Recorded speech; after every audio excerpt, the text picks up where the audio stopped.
Hey everyone, have you ever been listening to a native English speaker and just wondered, how do they do that?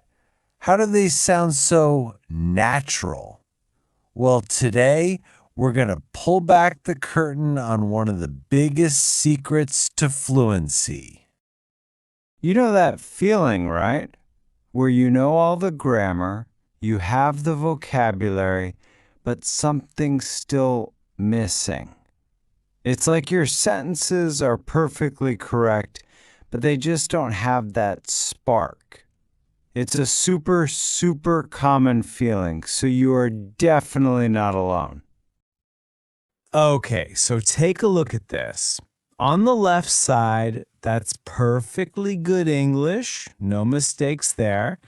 But on the right, that's how people actually talk. These phrases, like it's a piece of cake, are just more colorful, more alive, and that right there is the key difference we're diving into. So, what is this secret ingredient? It's English idioms. The best way to think about them is like seasoning for your language. They add flavor, personality, and depth, and they're what can take your English from just being good to sounding truly great. So, what even is an idiom?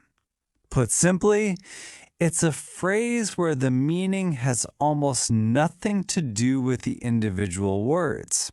I mean, break the ice isn't literally about shattering frozen water, right?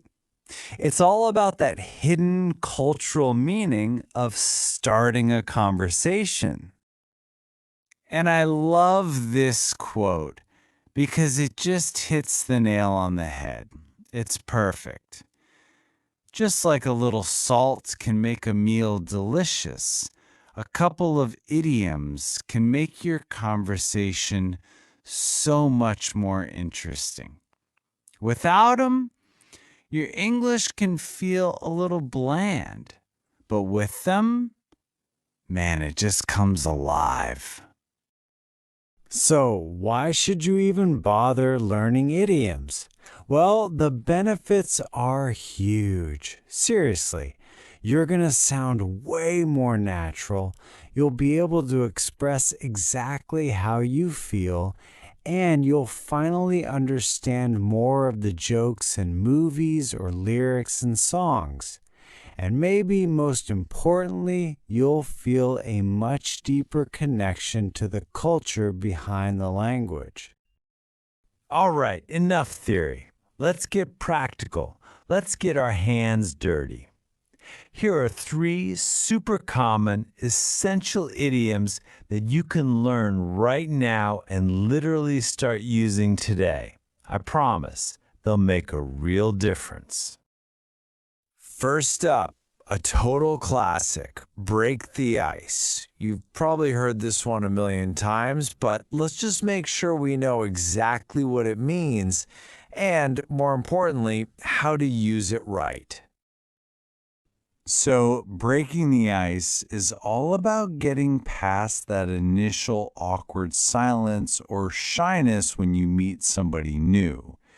It's about creating a friendly, comfortable vibe right from the start. Here's just a perfect, real world example. It's that simple. A quick compliment, a simple question, that's all it takes. It's such a low pressure way to get a conversation rolling and make someone feel totally at ease with you. Let's move on to our second idiom. And this one is a favorite for pretty much everyone learning English. A piece of cake. The meaning here is wonderfully straightforward. If something is a piece of cake, it just means it was no trouble at all. It was super, super easy to do. See, this example is great because it's so full of confidence. Instead of just saying the test was easy, saying it was a piece of cake adds this little touch of personality. It makes you sound more relaxed, more fluent, and just cooler. And for our third idiom in this little starter pack, we've got under the weather. And trust me, this one is incredibly useful for just everyday life. This is such a nice, polite way to say you're not feeling 100%.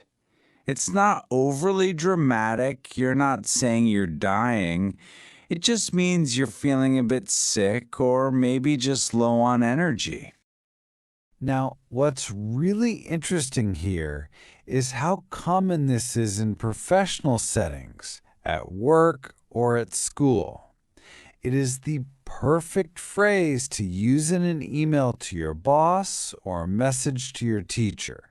It's clear, it's polite, and it sounds perfectly natural. So you've got 3 new idioms in your toolkit.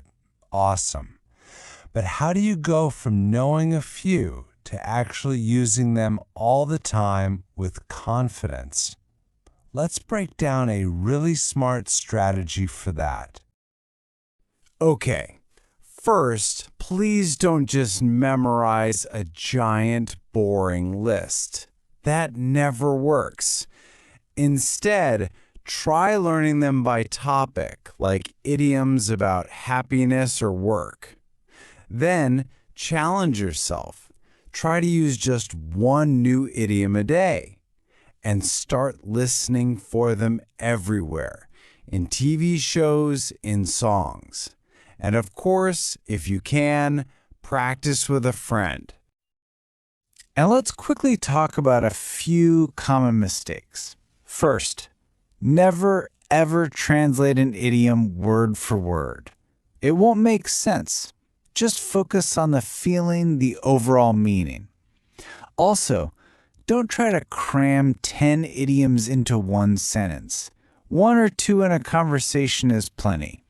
And always pay attention to the situation to make sure it's the right time to use it. And you know, this right here might be the most important takeaway of all. Learning idioms isn't some boring grammar exercise. It's about connection. When you use an idiom correctly, you're building a little emotional bridge to the other person. You're sharing a feeling, not just spitting out facts. And that's the real power. So, as we wrap up, I'm going to leave you with a little challenge. Which one of these idioms are you going to try to use in your next English conversation? Because honestly, the absolute best way to learn is by doing. Go for it.